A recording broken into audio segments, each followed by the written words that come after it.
श्री हरतालिका तीजा व्रत कथा। श्री परम पावन भूमि कैलाश पर्वत पर विशाल वट वृक्ष के नीचे भगवान शिव और पार्वती और सभी गण सहित बाघंबर पर विराजमान थे। बलवान वीरभद्र, भृंगी, श्रृंगी, नंदी आदि आदि अपने अपने पहरों पर सदा शिव के दरबार में शोभा बढ़ा रहे थे। गंधर्वगण, किन्नर, ऋषि हर भगवान की विविधा अनुष्टुप छंदों से स्तुति गान, स्वर आलापों से वाद्यों में संलग्न थे। उसी सुअवसर पर महारानी पार्वती जी ने भगवान शिव से दोनों हाथ जोड़कर प्रश्न किया कि हे महेश्वर, मेरे बड़े सौभाग्य है जो मैंने आप सरीखे अर्धांगी पति को वरण किया है। मैं क्या जान सकती हूँ कि मैंने यह कौन सा पुण्य अर्जन किया है? आप अंतर्यामी हैं, मुझ दासी को वर्णन करके बतलाने की कृपा करें। महारानी पार्वती जी की ऐसी प्रार्थना सुनने पर शिव जी बोले, हे वरानने, तुमने अति उत्तम पुण्य का संग्रह किया था जिससे मुझे प्राप्त किया है। वह अति गुप्त व्रत है, पर तुम्हारे पर प्रकट करता हूँ। वह यह है कि भाद्रपद मास के शुक्ल पक्ष के तीज का व्रत हरतालिका व्रत के नाम से प्रसिद्ध है। यह व्रत जैसे तारागणों में चंद्रमा, नवग्रहों में सूर्य, वर्णों में ब्राह्मण, देवताओं में गंगा और पुराणों में महाभारत, वेदों में सोम, इंद्रियों में मन, ऐसा यह व्रत श्रेष्ठ है। जो तीज हस्त नक्षत्र युक्त पड़े वह और भी महान पुण्यदायक होती है। ऐसा सुनकर पार्वती जी ने कहा, हे महेश्वर, मैंने कब और कैसे यह तीजा व्रत किया था, विस्तार के साथ श्रवण करने की इच्छा है। इतना सुन भगवान शंकर भगवान बोले कि भाग्यवान उमा, भारतवर्ष के उत्तर में हिमालय श्रेष्ठ पर्वत है। उसके राजा का नाम हिमाचल है। वहाँ तुम भाग्यवती रानी मेना से पैदा हुई थी। तुमने बाल्यकाल से ही मेरी आराधना करना आरंभ कर दिया था। कुछ उम्र बढ़ने पर तुमने हिमालय की दुर्गम गुफाओं में जाकर सहेली सहित मुझे पाने हेतु तप आरंभ किया।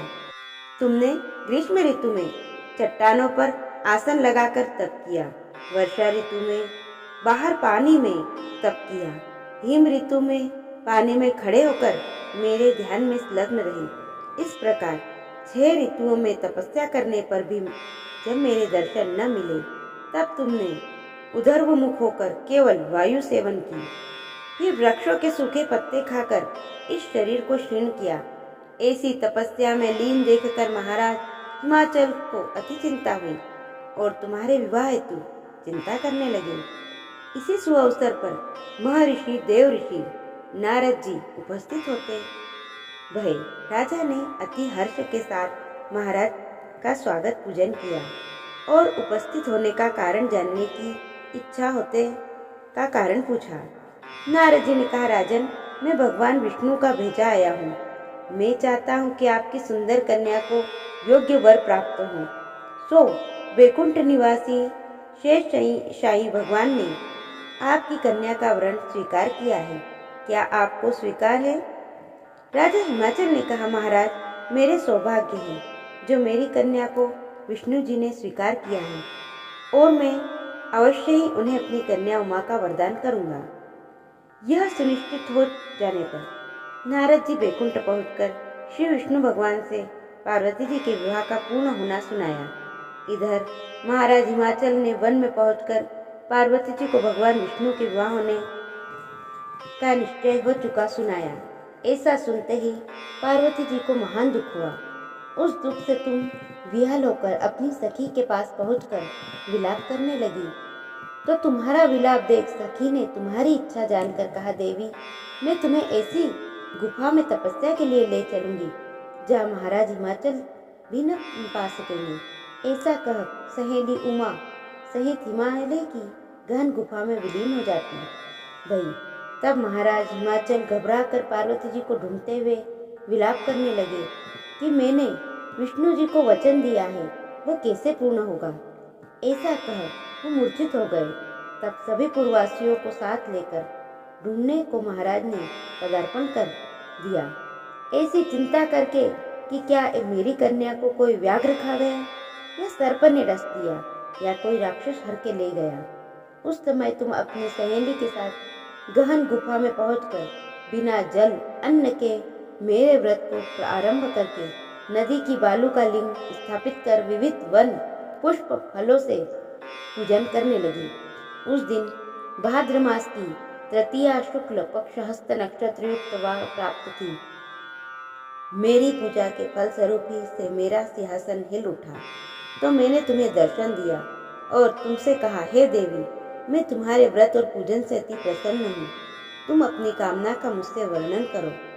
इतना सुन तुमने लज्जित भाव से प्रार्थना की कि आप अंतर्यामी हैं। मेरे मन के भाव आपसे छुपे नहीं हैं। आपको पति रूप में चाहती हूँ। इतना सुनकर मैंने तुम्हें एवमस्तु इच्छित पूर्ण वरदान देकर अंतर्ध्यान हो गया। इसके बाद तुम्हारे पिता हिमाचल मंत्रियों सहित ढूंढते ढूंढते नदी तट पर मारे शोक के मूर्छित होकर गिर पड़े। उसी समय तुम अपनी सहेली से मेरी बालू की मूर्ति विसर्जित करने हेतु नदी के तट पर पहुंची। उसी समय तुम्हारे नगर निवासी मंत्रीगण मैं हिमाचल के तुम्हारे दर्शन कर अति प्रसन्नता को प्राप्त हुए और लिपट लिपट कर रोने लगे और बोले, उमा, तुम इस भयंकर अन्न में कैसे चली आई जो अति भयानक है, जहाँ सिंह, व्याघ्र, जहरीले भयंकर सर्पों का निवास है, जब मनुष्य के प्राण संकट में हो सकते हैं। इससे हे पुत्री, इस भयंकर वन को त्याग कर मैं अपने गृह को प्रस्थान करूं। पिता के ऐसे कहने पर तुमने कहा, पिताजी, मेरा विवाह तुमने भगवान विष्णु के साथ स्वीकार कर लिया है, इसी से मैं इस वन में रहकर अपने प्राण विसर्जन करूंगी। ऐसा सुनकर महाराज हिमाचल अति दुखी हुए और बोले, प्यारी पुत्री, तुम शोक मत करो। मैं तुम्हारा विवाह कदापि भगवान विष्णु के साथ न करूंगा और तुम्हारा अभिष्ट वर जो तुम्हें प्राप्त है उन्हीं सदाशिव के साथ करूंगा। तुम मेरे साथ चलो। तब पुत्री मेरे अति प्रसन्न हो, तब तुम अपनी सहेली के साथ नगर में उपस्थित होकर अपनी माता सहेलियों से मिलती भई। कुछ समय पश्चात शुभ मुहूर्त में तुम्हारा विवाह वेद विधि के साथ महाराज हिमाचल व महारानी मीना ने मेरे साथ कर पुण्य अर्जन किया। हे सौभाग्यशालिनी, जो सहेली ने तुमको हरण कर हिमालय की गुफा में रख मेरा तीज व्रत किया, इसी से इस व्रत का नाम हरतालिका पड़ा और यह व्रत सब व्रतों का व्रत राज हुआ। इस प्रकार माता पार्वती ने कहा, प्रभु, आपने मेरे मिलने की सुखद कथा सुनाकर मुझे प्रसन्न तो किया, पर इस व्रत के करने की विधान व फल मुझे नहीं सुनाया, इसीलिए कृपा करके मुझे इसके करने की विधि व पृथक पृथक फल भी सुनाइए। इतना सुन के भगवान शिव ने कहा, प्रिय, इस व्रत राज का संविधान फल सुना रहा हूँ। यह व्रत सौभाग्यवती नारी व पति चाहने वाली कन्याओं को करना चाहिए। यह व्रत भाद्रपद के शुक्ल पक्ष की द्वितीया से शाम को आरंभ कर तीज का व्रत धारण करें। यह व्रत निराहार, बिना फल आहार और निर्जला होकर करना चाहिए। भगवान शिव पार्वती की प्रतिमा स्वर्ण की स्थापित करके, केले, पुष्प आदि के खंभे स्थापित करके, रेशमी वस्त्र के चंदोवा तान कर वंदनवार लगा शिव का बालू का लिंग स्थापित करके पूजन, वैदिक मंत्र, स्तुति, गान, वाद्य, भेरी, शक, मृदंग, झांझर आदि से रात्रि जागरण करना चाहिए। शिव की पूजन करने के बाद फल, फूल, पकवान, लड्डू, मेवा, मिष्टान, तरह तरह के भोग की सामग्री समर्पण कर फिर ब्राह्मण को द्रव्य, अन्न, वस्त्र, पात्र आदि का दान श्रद्धा युक्त देना चाहिए।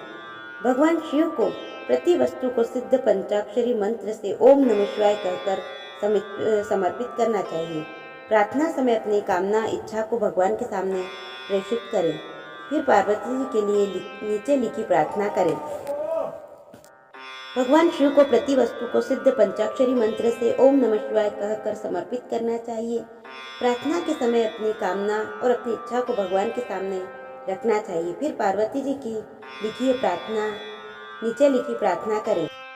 जय जगमाता, जय जगमाता, मेरी भाग्य विधाता, तुम हो मैं पार्वती शिव प्यारी, तुम दाता नंद पुरारी, संती संतों से रेख तुम्हारी, जय हो आनंद दाता। जय जगमाता, जय जगमाता, इच्छित वर में तुमसे पाऊँ, भूल चूक को दुख न उठाऊँ, भाव भक्ति को तुमसे पाऊँ, कर दो पूर्ण दाता। जय जगमाता, जय जगमाता। प्रार्थना के बाद पुष्पों को दोनों हाथों में लेकर पुष्पांजलि समर्पण करें। फिर चतुर्थी को शिवलिंग किसी नदी व तालाब में विसर्जन करें। फिर 3 ब्राह्मणों को भोजन कराकर दक्षिणा देवी। इस प्रकार ये व्रत पूर्ण करने से नारी सौभाग्यवती होती है और धन व पुत्र पौत्रों से सुखी जीवन व्यतीत करती है। कन्याओं को व्रत करने से कुलीन विद्वान धनवान वर को प्राप्त होने का सौभाग्य होता है। हे देवी, जो सौभाग्यवती स्त्री इस व्रत को नहीं धारण करती वह बारंबार वेदंग व शोक पुत्र शोक को प्राप्त होती है। जो नारी तृतीया के दिन व्रत रहकर चोरी से अन्न खाती है वह शुक्री को जन्म पाती है। जो फल खाती है वह बंदरिया की योनि प्राप्त करती है। जो जल पीती है जोग का जन्म लेती है। जो दूध पीती है सर्पिणी का जन्म ग्रहण करती है। जो नारी मांस खाती है वह बाघिनी होती है। जो दही खाती है वह बिल्ली का जन्म लेती है। जो मिठाई खाती है चींटी के जन्म को धारण करती है। जो सब चीजें खाती है मक्खी का जन्म लेती है। जो उस दिन सोती है वह अजगरी योनि को प्राप्त होती है। उमा, जो इस व्रत को श्रद्धा विधि के से धारण करती है वह मूसापति प्राप्त करती है। वह दूसरे जन्म में तुम्हारे समान स्वरूपवान हो करके संसार से उत्तम उत्तम सुख भोग को प्राप्त होती है। इस व्रत को करने के बाद नारियां शिव लोकवासी होती है। बोलो शंकर भगवान की जय। बोलो भोलेनाथ की जय। माता पार्वती की जय।